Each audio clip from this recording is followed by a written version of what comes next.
Moi, je proposerais, parce que je pense qu'il y a des gens qui peuvent peut-être pas se présenter aux 2 journées. C'est mon cas, là, je dois le dire bien sincèrement. Moi, je vais être là le vendredi. Moi, j'aurais peut-être proposé qu'on attende avant d'entrer dans la salle, qu'on reste à l'extérieur, à moins qu'il pleuve, là, puis que ce soit vraiment...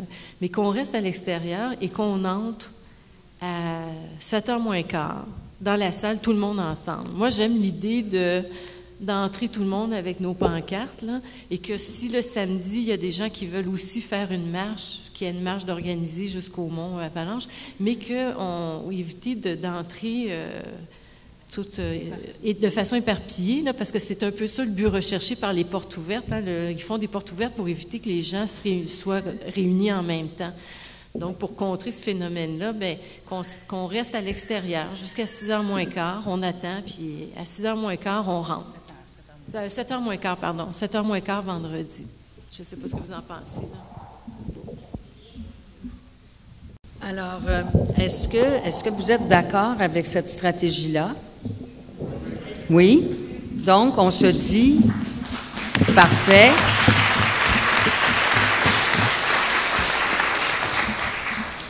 Alors, Hydro, les gens qui représentent Hydro ici dans la salle, je ne sais pas si vous êtes nombreux. Vous levez la main, s'il vous plaît. Alors donc, on s'entend bien. Les taupes n'ont pas de main. On se donne rendez-vous avec nos pancartes, hein, à 7h moins quart, pour qu'à 7h moins quart, on soit prêt à entrer tous ensemble dans la salle vendredi soir. Et le samedi matin, ceux qui veulent marcher de l'église, est-ce que vous pouvez peut-être lever la main pour voir, on aurait combien de monde là, qui serait intéressé à marcher? Bon, bien, ça vaut la peine. Donc, ça vaut vraiment la peine. Je vous suggère de garder votre pancarte vendredi soir, puis vous l'amenez ici. Voilà. On voit que Nicolas est habitué à organiser des manifestations. Alors, en fait, il y a toujours, donc, à quelle heure, le départ de l'église ici se ferait à quelle heure samedi matin? On est à quelle distance de marche, là? 15 minutes? Donc, si on part à 9h30 pour arriver à moins quart, moins 10, moins 5, ça serait correct. Donc, 9h30, prêt à partir, ça serait ça l'idéal. Ceux qui peuvent marcher 9h30 ici à l'église, les autres personnes, vers 10h moins quart, au Mont Avalanche, mais on reste dehors, puis on entre tous ensemble. J'ai toujours besoin de quelques personnes pour intercepter ceux qui ne seraient pas au courant, qui arrivent en auto ou qui ne pouvaient pas marcher et qui veulent une pancarte quand même. Vous viendrez me voir. Juste une dernière chose. Pour cette marche-là, le samedi, est-ce que c'est possible que la municipalité fasse comme aujourd'hui, envoie un communiqué à tous les citoyens? Oui, on va vous envoyer, écoutez, à tous les citoyens, peut-être de Saint-Adolphe, là, les dernières démarches qu'on a faites, on a envoyé à tous les contribuables, villégiateurs et autres. Compte tenu du délai, on peut l'envoyer dans les boîtes aux lettres de toutes les personnes là, qui ont une boîte aux lettres ici. Et par courriel à vous tous, parce que vous allez tous avoir été inscrits, là. Donc, vous allez recevoir toutes ces informations-là par courriel.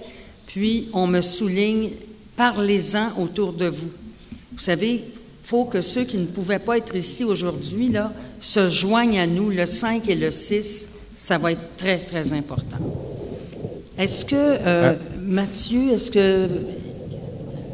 Il y a beaucoup de questions, Mme Lapointe, encore. Je vous écoute. Alors, Mme Simard. Oui, j'espère que je vais être claire, puis je vais essayer d'être cohérente dans ma démarche. OK. Bon, il faut quasiment l'avoir dans la gorge. OK. J'ai plusieurs idées, j'ai plusieurs questions qui me sont venues en tête lorsque vous vous êtes adressé à tour de rôle en avant. Je vais vous dire dans un premier temps, moi j'ai des terrains ici. Je n'habite pas ici.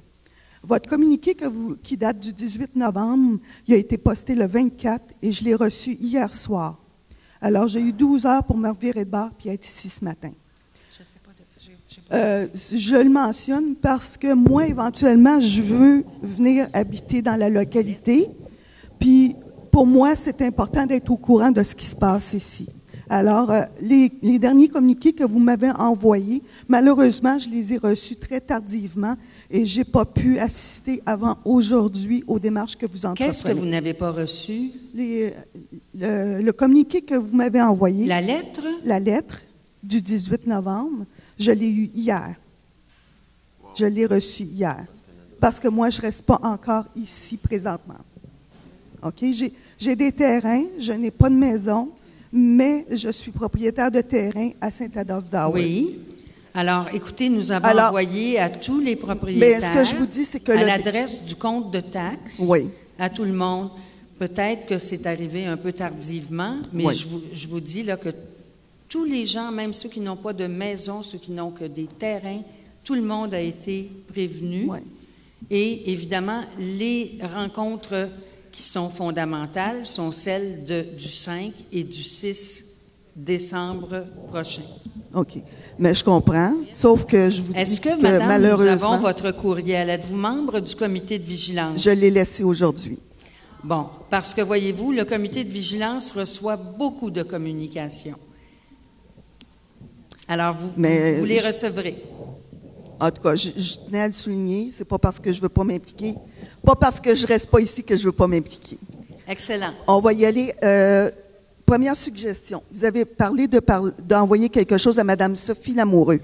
Je pense qu'il est important de dire qui est cette personne-là et pourquoi c'est important de lui envoyer à elle, pour que les gens comprennent pourquoi la démarche est importante d'envoyer des lettres à des gens comme Mme Sophie Lamoureux. Pour moi, Sophie Lamoureux, ça me dit rien. Si on me dit d'envoyer à Sophie Lamoureux à Hydro-Québec, pour moi, je ne sais pas quelle importance ça a pour moi d'envoyer quelque chose à cette personne-là. C'est la personne qui s'occupe des relations avec les citoyens dans ce dossier-là. Hein? Ce n'est pas la municipalité, là, c'est Hydro-Québec, la personne responsable du dossier de la ligne Saint-Adolphe, c'est Sophie Lamoureux d'Hydro-Québec. OK, mais en même temps, s'il y a des suggestions de lettres qui sont envoyées... On va vous envoyer un projet de lettre avec toutes les adresses utiles. OK. Par courriel. Tous les membres du comité de vigilance, parce que ceux qui s'inscrivent aujourd'hui, vous devenez automatiquement membre du comité de vigilance. OK. Qui comprend déjà plus de 150 personnes.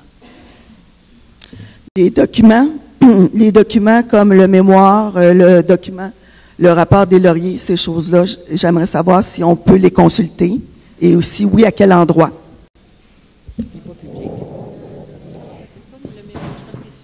Il y a le rapport des lauriers n'est pas publié.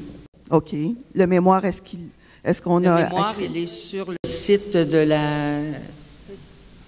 Sinon, si vous me donnez vos coordonnées, je vous l'enverrai. Il est peut-être sur le site de la municipalité. Il y a une coordonnée. Il est sur le site de la commission aussi, sur les enjeux énergétiques du Québec. OK. On le mettra où je verrai avec Catherine peut-être pour que ce soit bien clair sur le site de projethydro.com. OK. Dans les documents de référence. OK. L'autre chose, c'est par rapport à la lettre, on avait parlé que Hydro-Québec avait fait fi des recommandations, avait fait fi des trajets proposés. Présentement, on parle de 40 propriétaires qui sont concernés dans le dossier. Non, mais c'est qui sont directement touchés. Nous sommes tous concernés. Non. Nous sommes tous concernés. Alors, je m'excuse de ne pas utiliser le bon terme. Si jamais la ligne passait de la façon dont elle est prévue, la valeur des propriétés à Saint-Adolphe de, pas 40 personnes, là, mais de beaucoup, beaucoup, beaucoup de personnes diminuerait 15 20 25 La valeur foncière de l'ensemble de la municipalité, si elle baissait de 15 ça veut dire là, qu'il faut couper 1,5 million de dollars pour être capable de ne pas augmenter les taxes. Il faut couper 1,5 million dans les services. On est tous concernés. C'est pour ça qu'on se bat. En ce sens, la suggestion qui avait été faite tout à l'heure d'envoyer à Hydro-Québec pour les 40 personnes à exproprier. Peut-être qu'on pourrait élargir la lettre pour inclure les gens que ça touche aussi par le biais de cette démarche-là. Moi, je suis prête, si ça ne me touche pas directement présentement, mais que ça me concerne quand même, je suis prête à envoyer moi aussi ce genre de lettre-là pour dire que je ne suis pas d'accord qu'on exproprie ces personnes-là. C'est ça, Mme Simard. On va faire un modèle de lettre. Puis ce qu'on souhaite, là, c'est que tout le monde ici l'envoie ou la modifie, l'arrange à son goût et l'envoie, ainsi que tous ceux que vous pouvez contacter qui ont un intérêt aussi. Si on a 300, 400 lettres qui arrivent à Hydro-Québec et puis peut-être à notre député qui malheureusement n'est pas là aujourd'hui, hein, je le souligne là. Monsieur Yves Saint-Denis n'est pas présent aujourd'hui et je ne crois pas qu'il y a quelqu'un de son bureau pour le représenter. Là, on ne me l'a pas souligné. Et c'est regrettable. On a besoin de notre député dans ce dossier-là. Là. On a vraiment besoin, là. Merci. Madame Lefebvre. Oui, bonjour à tous. Bonjour, Madame Lefebvre. Moi, je me demandais, au point de vue de la santé publique, Oui, donc merci. Et je me demandais, au point de vue de la santé publique, l'impact de la pollution électromagnétique et sur les humains et sur la faune. Je n'ai pas entendu ça. Je peux en parler un peu? Ce que je peux vous dire, c'est que d'un point de vue purement scientifique, c'est un sujet qui ne fait pas l'unanimité. C'est-à-dire qu'il n'y a pas de démonstration claire, hors de tout doute, que les champs électromagnétiques ont un effet sur la santé. Par contre, je vous dirais que ce n'est pas parce que ce n'est pas démontré qu'il n'y en a pas. Comprenez? Et moi, je suis moi-même une scientifique de formation. Il faut être prudent dans ces affirmations-là. Donc, c'est sûr que ce que j'ai vu, c'est que dans un périmètre d'environ 300 mètres, on reste prudent. Donc, on ne recommande pas aux gens de s'installer à l'intérieur, je dirais, d'une distance de 300 mètres à peu près d'une ligne à haute tension. Là. Mais comme je vous dis, il n'y a pas d'effet démontré. Mais je pense qu'il n'y a personne, moi-même, comme je vous dis, je suis une scientifique, je n'irai pas m'installer à côté d'une ligne à haute tension.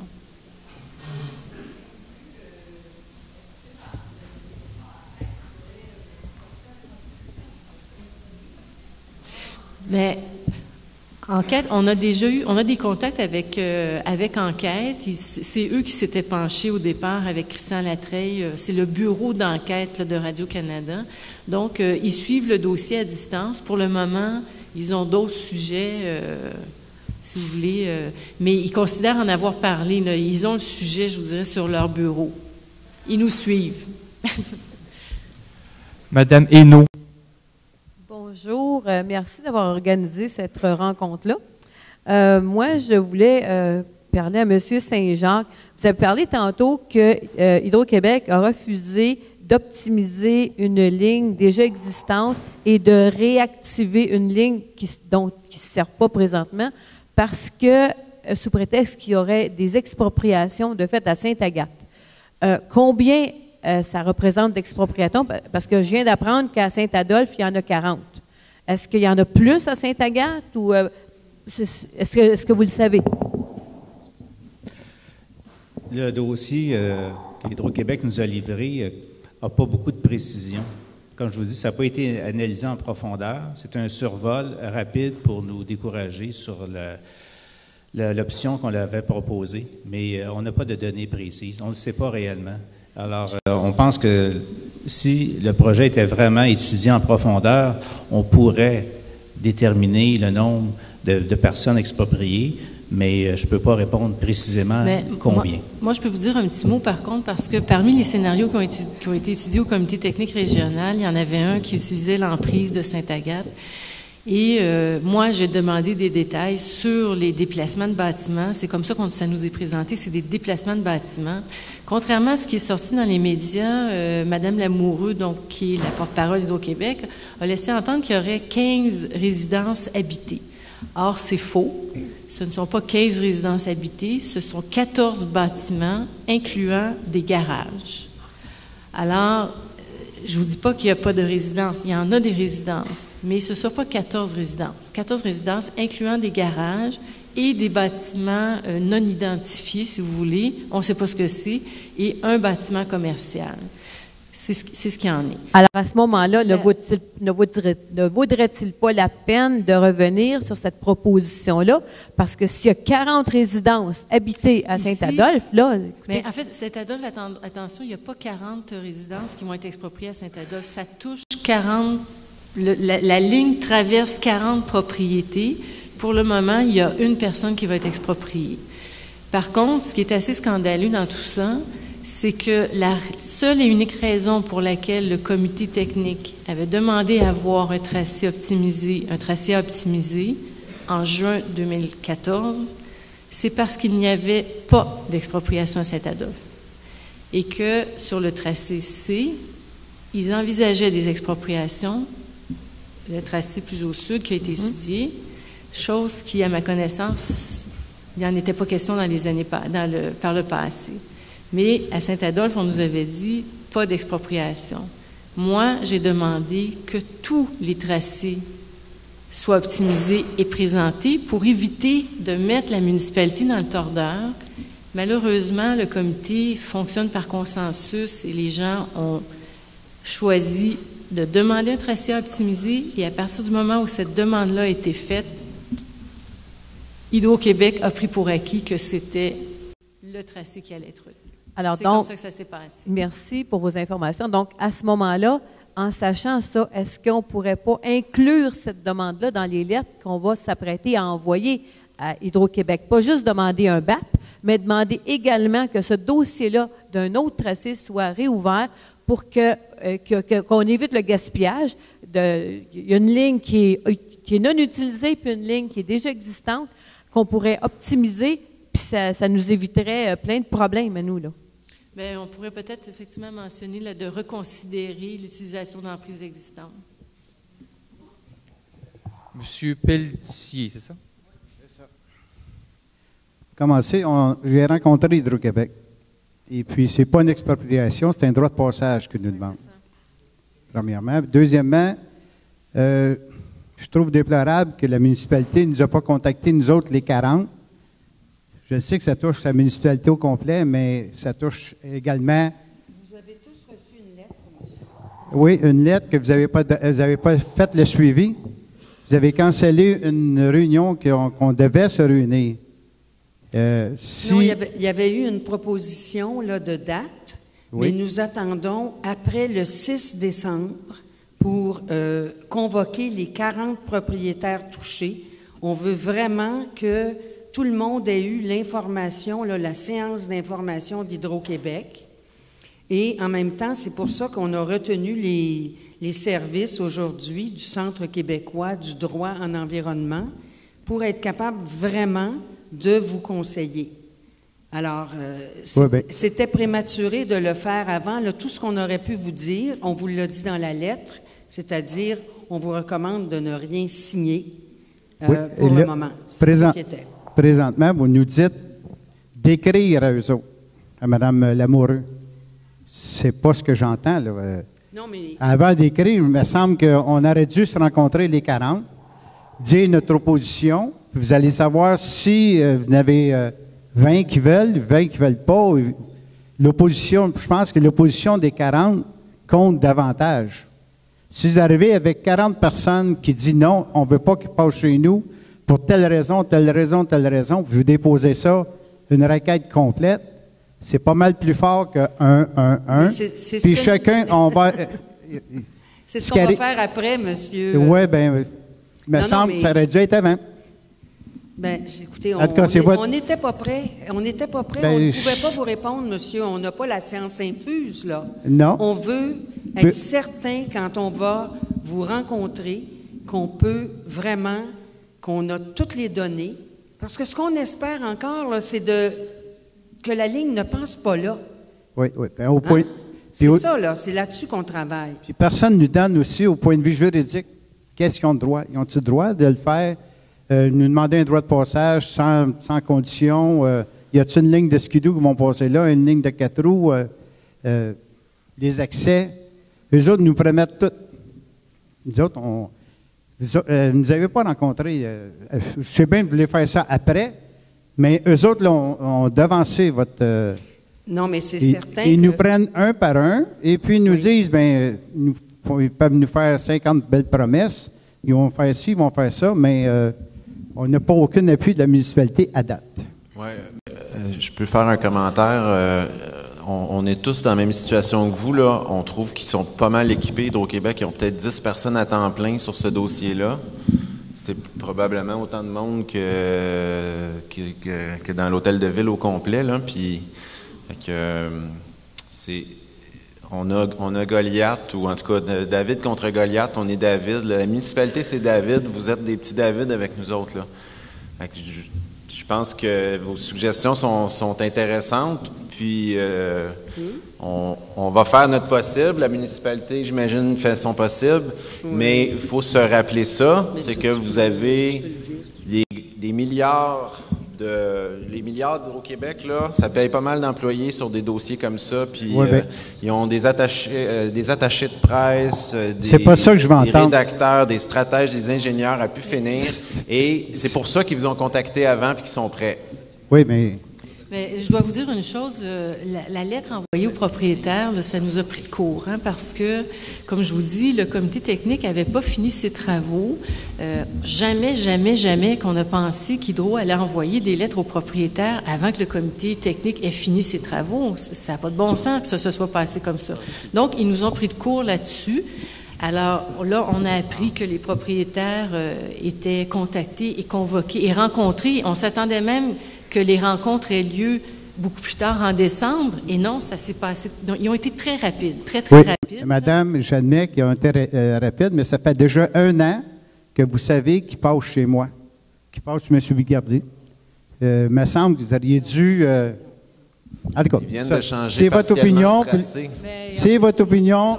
Ils viennent de changer le tracé, pas pour mieux, pour pire. Mais on ne savait pas quel tracé ils allaient arriver. Finalement, ils l'ont très peu changé. Mais s'ils l'avaient changé beaucoup, ça n'aurait pas été du tout les 40 ou les 75 mêmes personnes qui auraient dû être contactées. Quand on a commencé le comité technique régional, savez-vous ce qu'on nous a dit? Il n'y a plus de tracé. Ça n'existe plus. Là, je leur disais, êtes-vous sûr qu'il n'y a plus de tracé? On disait, non, il n'y a plus de tracé. Ça n'existe plus. On recommence à zéro. Est-ce qu'il n'y en avait plus de tracé? Là, on se rend compte qu'il y en a toujours eu un tracé, finalement, parce qu'ils nous ont représenté la même chose que l'année dernière. Ça aussi, ça nous a pris de court. On ne s'attendait pas du tout à ce qu'ils nous représentent la même chose. On s'est dit, ça n'a pas passé il y a 1 an. Comment ça se fait que vous revenez avec la même chose?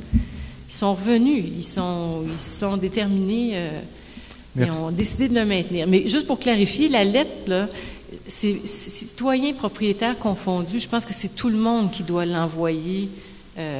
Cette lettre-là pour dire on n'est pas d'accord, on s'oppose à ce projet-là. Alors, on a M. Gervais. Je vais juste, je repense à ce que vous avez dit que quand vous avez rencontré des associations régionales, que des appuis ont fondu quand Hydro-Québec a fait son exercice de relations publiques, puis qu'ils ont montré des photos où c'était vraiment pas évident de voir, c'est comme un peu arrangé avec le gars des vues, puis avec les perspectives, tout ça, c'est comme s'il n'y avait pas vraiment d'impact sur l'environnement, puis que vos appuis, vous avez senti qu'ils avaient un peu fondu comme neige au soleil à ce moment-là. Je peux comprendre ça. Il y a beaucoup de... Ce dossier-là est très complexe. Effectivement, on voit qu'il y a une équipe d'experts, avec les moyens que vous avez, vous faites du bon travail, mais c'est complexe. Pour la majorité des gens, c'est pas évident de visualiser. Puis, je pense que l'impact de simplifier un dossier compliqué comme ça, puis de le rendre visuellement accessible, va faire beaucoup de chemin pour que les gens se rendent compte que, dans le fond, ça tient à 2 choses. Hydro-Québec décide de faire passer des structures beaucoup plus grosses en mettant des fils petits. Alors, c'est la structure qui nous gêne. Le fil, on s'en fout, c'est la structure. Ça, c'est simple à comprendre pour tout le monde. Si on commence à faire un précédent, puis on laisse Hydro-Québec installer des énormes structures avec des petits fils, ben, on ouvre la porte grand, puis ça peut se passer n'importe où à travers le Québec. Ça touche le Québec au complet, là. C'est pas juste Saint-Adolphe. Alors ça, je pense que c'est bien important de miser sur ça, parce que ça peut être un précédent qui va toucher la province, pas juste Saint-Adolphe. La deuxième chose que je recommanderais, ça serait de travailler sur le côté visuel. Aujourd'hui, il y a des outils comme Photoshop. Je ne suis pas un spécialiste, là, mais je suis convaincu que de la même façon que la balloune a comme dégonflé quand Hydro-Québec a présenté des images avec des perspectives, puis là, prenez votre pouce, puis hey, c'est compliqué, ça, là. Y a-t-il moyen de faire une représentation réaliste avec des outils informatiques, Photoshop, je ne sais pas quoi, où est-ce qu'on pourrait voir de quoi ça aurait l'air visuellement, puis de faire une présentation dans les médias, n'importe quelle occasion qu'on aurait de dire, hey, regardez là, les Québécois, une ligne là de 325 kilowatts ou quoi, ça a l'air de ça. Puis juste terminer, ce sera pas long, comme citoyen qui peut être touché, parce que je ne sais même pas à quel point je le suis, parce qu'avec les cartes qui sont, je ne sais pas si on peut la voir, la carte où on voit un dessin, des lignes, tout ça. Moi, je regarde ça, là, puis faut que j'essaye de comme déduire, puis je suis pas capable de visualiser de quoi ça a l'air. Je vois bien là, que c'est une carte de Saint-Adolphe, puis que là, il y a des petits dessins de lignes, puis tout ça, mais je suis pas capable de voir ça aurait l'air de quoi pour moi. Fait que, y a-t-il moyen de voir, de développer quelque chose où visuellement, on peut vraiment voir de quoi ça aurait l'air de façon plus concrète? Est-ce qu'il y a un graphiste dans la salle? Parce qu'on en a fait des simulations l'année dernière, du mieux qu'on pouvait. On se rend compte que celle d'Hydro-Québec, leur principale stratégie, c'est de prendre l'ensemble d'un paysage, mettre ça dans une petite photo de rien, donc on ne voit pas des pylônes. On peut peut-être dire qu'ils sont à l'échelle par rapport à la grosseur de la montagne, mais il faut zoomer énormément. Je vous ai montré ce que ça donnait, il n'y a plus de résolution. Donc, peut-être qu'avec essayer de redessiner le même pylône, mais avec une vraie belle photo, on pourrait montrer, ben ça c'est une vue, paf, on voit le pylône, puis ils sont gros là, c'est la moitié de l'antenne, mais multiplié par un paquet de pylônes. Tantôt, on n'avait pas une bonne visibilité là, mais puis ça va être important que si c'est mis sur un site web, si c'est mis dans le journal, que ça soit écrit. Pour voir ça à l'échelle, là, il faut être à telle distance d'un écran de telle taille ou d'une photo de telle taille pour se dire, OK, si j'étais dans le village, ça serait ça, la taille des pylônes, ce que je verrais vraiment. Mais moi, je vous inviterais, en sortant d'ici, là, regardez la montagne où il y a l'antenne. Les arbres que vous voyez là font, je ne sais pas, Julie, si je suis exacte, entre 10 et 15 mètres peut-être? 15 mètres? Un bon 15 mètres? Bon, 15 mètres. Les pylônes vont être en moyenne 3 fois plus haut qu'un arbre. Et regardez la maison sur la montagne, là. Et là, imaginez le déboisement, là. Vous la voyez, le déboisement sur la montagne va être de 67 mètres. Il va être plus large qu'ailleurs parce qu'ils ont besoin d'utiliser un autre type de pylône. Alors, le déboisement va varier de 46 à 67 mètres. Je ne sais pas quelle largeur fait la maison sur la montagne, là. Puis ce que j'ai compris, c'est que plus on est proche du pylône, plus on le voit. Hein? C'est ça, Nicolas? Non, mais les câbles aussi. En fait, l'expert en paysage qu'on a consulté, c'est quelqu'un qui est très familier avec les projets de ligne à haute tension d'Hydro-Québec. Elle est très, très, très, très familière avec ces projets-là et elle nous a confirmé que les photos ne donnent jamais un portrait juste de la réalité. Et notamment, les câbles sont toujours beaucoup plus visibles aussi dans la réalité à cause, entre autres, de la réflexion du soleil. Et ce que les ingénieurs nous ont dit, c'est qu'effectivement, dans les premières années, il y a un enduit en plus là, sur les pylônes. Il y a beaucoup de réflexions. Regardez les câbles en sortant dehors. Là, vous allez voir, même les fils électriques sont beaucoup plus visibles. Ben moi, en tout cas, je ne vous dis pas ça parce que je pense que ça n'aura pas d'impact. Au contraire, ce que je pense, c'est qu'il faut frapper l'imaginaire des gens. Puis en montrant de quoi ça aurait l'air d'une façon aussi réaliste que possible, là, je pense que ça pourrait aider. Parce que la journée où, si jamais, je ne le souhaite pas, là, mais si jamais ça arrive, là, on va l'avoir dans le visage, puis on va dire « Oh my God! » Mais là, y a-tu moyen d'avoir un effet « Oh my God » avant pour frapper l'imaginaire des gens? C'est ce que je suggère.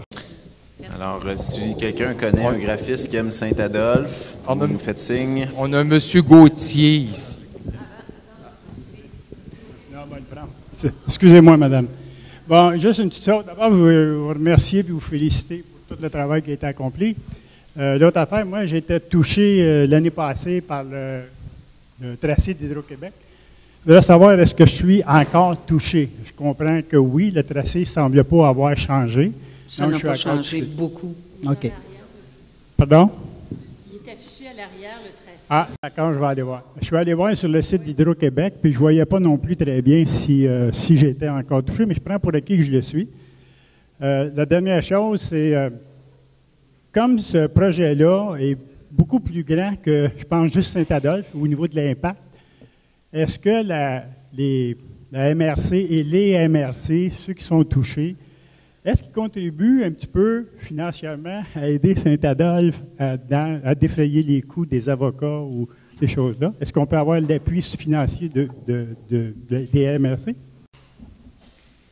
Disons que, pour l'instant, on a eu un appui politique et récemment, la MRC a demandé à notre spécialiste des paysages de vérifier, en tout cas, l'exactitude là, des cartes d'Hydro-Québec en termes de sensibilité avec le directeur, l'aménagiste de la MRC. Et ça, c'est la MRC là, qui a donné ce contrat. Alors, on a eu de l'aide financière, ça n'est pas beaucoup, mais il faut comprendre que ce n'est pas vraiment le rôle de la MRC d'aider des municipalités à se défendre de cette façon-là. Peut-être que M. Genet veut ajouter quelque chose à cet égard-là.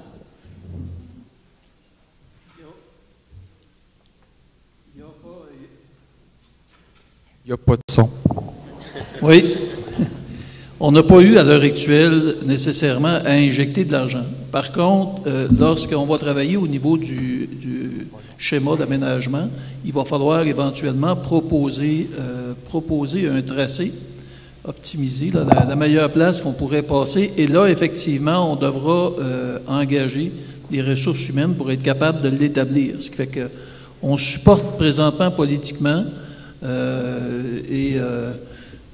bon, c'est sûr que je me suis déplacé, le préfet s'est déplacé, on est allé à Québec, on a rencontré, fait qu'on le fait dans la mesure qu'on peut. Solidarité rurale s'est mobilisée et comme je vous dis, bon, en même temps, on coupe les vivres là, à bien des organismes. Je vous encourage d'ailleurs à devenir membre de Solidarité rurale du Québec. Là. Et puis, c'est des dossiers comme ça qu'il faut défendre. Okay? Ce qui fait que concrètement, si on a besoin effectivement de proposer des tracés optimisés, la MRC est prête à retenir les experts nécessaires. Mais là, à l'heure actuelle, on est beaucoup plus en appui. On se supporte, on travaille en concertation. C'est un travail de concertation. Et éventuellement, s'il y a d'autres gestes à poser, on va être là. La MRC des Pays d'en haut, malgré qu'on tente de diviser pour régner, là, parce que c'est ça qui se passe. On essaye de faire passer ça dans les autres municipalités pour finalement dire, ben, il y a juste Saint-Adolphe qui n'est pas d'accord. OK? C'est un petit peu ça qui est en train de se passer présentement. Mais la MRC a toujours, et au niveau même de la région, là, de la CRE, même si la CRE n'existe plus, mais la table des préfets, on supporte encore la demande de bureau d'audience publique. OK? Ça, c'est important, là.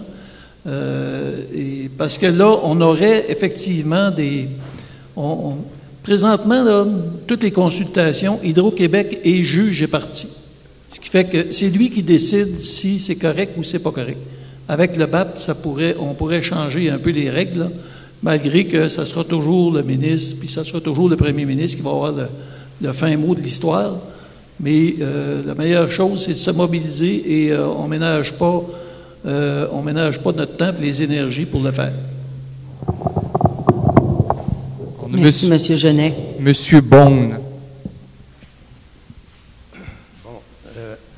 suite à la stratégie qui a été établie ce matin à propos des réunions du 5 et 6 décembre, moi je pense que le moment est venu de faire quelque chose ici à Saint-Adolphe de plus spectaculaire. Si on va en grand nombre à ces deux réunions-là, on joue le jeu de l'Hydro-Québec. Ces gens-là, ils veulent être capables de rapporter à leur patron, là, ça a été un grand succès à Saint-Adolphe. Il n'y en a pas de radicaux, là. Il y a eu 200 personnes qui sont venues à notre réunion, ils nous ont écoutés religieusement. Ça, c'est pas ça qu'on veut faire. Moi, je vous propose de boycotter les deux réunions, de faire une marche avec une pancarte. On veut un BAP.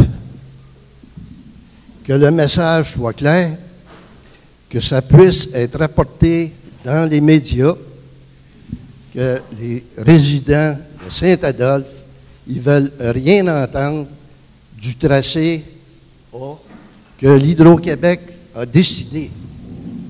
L'Hydro-Québec, ils veulent rien entendre. Vous avez fait un travail énorme. Ça n'a rien donné. Alors, je laisse ça à votre discrétion. Je peux prendre la parole? Oui, Nicolas, mais je vous entends très bien, monsieur. Vous savez, puis moi aussi, ça serait ça que j'aurais le goût de faire. Honnêtement, là, dire, regarde, on n'est pas pour aller se faire enfiroiper là. C'est première réaction est comme ça. Parce qu'on s'est tellement fait rouler dans la farine. Sinon, rouler, tout court. Je fais attention à ce que je dis, là, on est enregistré.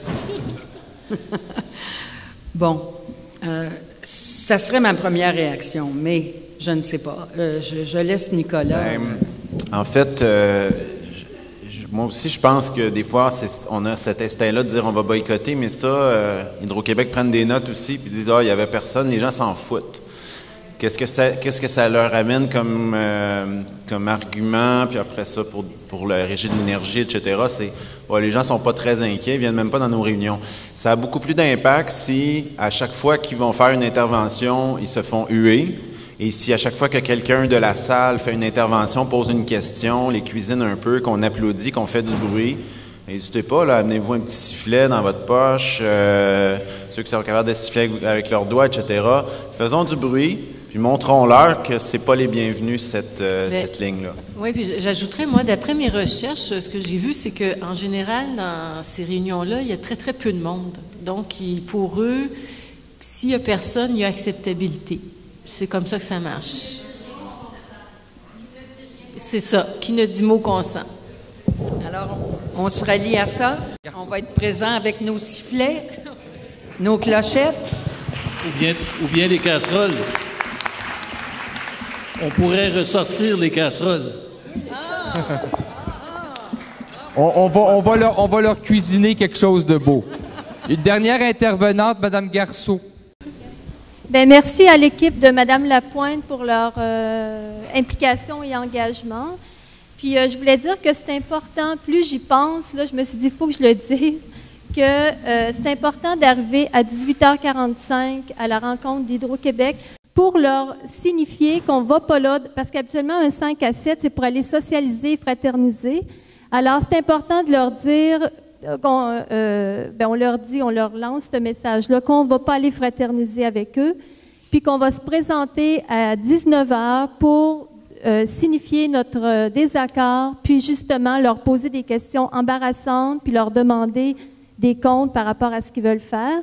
Puis je voulais ajouter aussi que c'est important, souvent les gens vont se mobiliser quand ils sont touchés personnellement.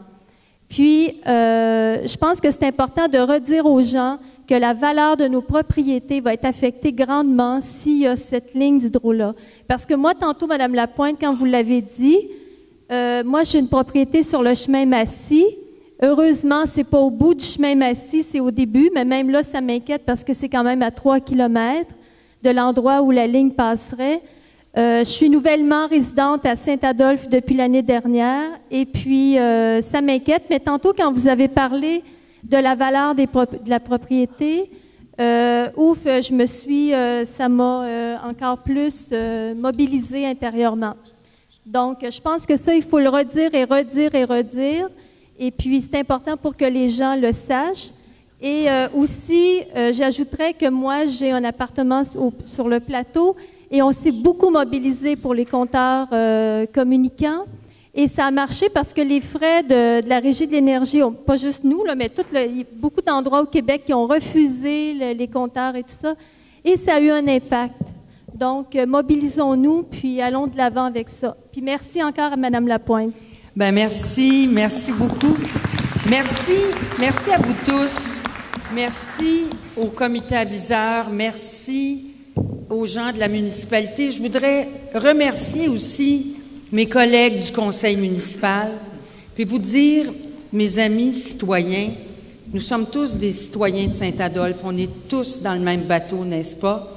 Et je m'engage, je me suis engagée dès le début, mais je vous dis, on va tout tenter pour que Saint-Adolphe ne soit pas affecté par ce projet-là. On va tout tenter. Alors, mais en consultation avec vous. On ne fera rien sans vous consulter. Et merci aussi à M. Genet, merci à tout le monde.